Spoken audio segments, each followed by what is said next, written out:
Hi friends, today we will learn another vocabulary and its uses. Are you ready to learn? Come on, let's know the word. That is queerfish.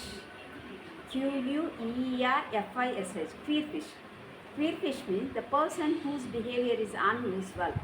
అంటే తెలుగులో అస్థిర చిత్తుడు, చపల చిత్తుడు, అలాంటి వ్యక్తిని మనం queer అంటాం. Okay, let's see some examples so that you can understand very clearly. ఓకేనా? కొన్ని examples చూద్దాం. For example, he is a queer fish, so we don't know how he might behave. అతను అస్థిర చిత్తుడు, అతను ఎప్పుడు ఏం చేస్తాడో ఎవ్వరికి తెలియదు. She is a queer fish but she is harmless. ఆమె క్వీర్ ఫిష్, అస్థిర చిత్రాలే కానీ అంత హానికరం కాదు.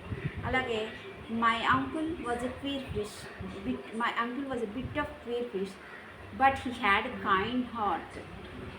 He is to tell very good stories also. అలా ఉపయోగించవచ్చు. ఇంకా లేదంటే he was such a queer fish, so all his colleagues in the office often struggled a lot to understand him.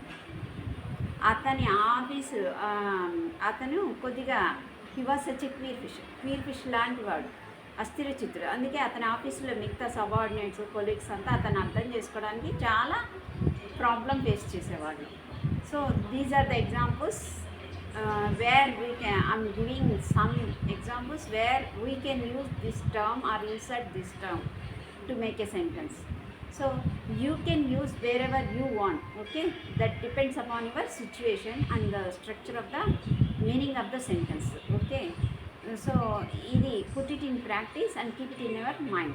దీన్ని మైండ్లో పెట్టుకొని ఎక్కడ వాడాలో అక్కడ వాడండి. ఉంటాను ఫ్రెండ్స్, థ్యాంక్ యూ, బాయ్.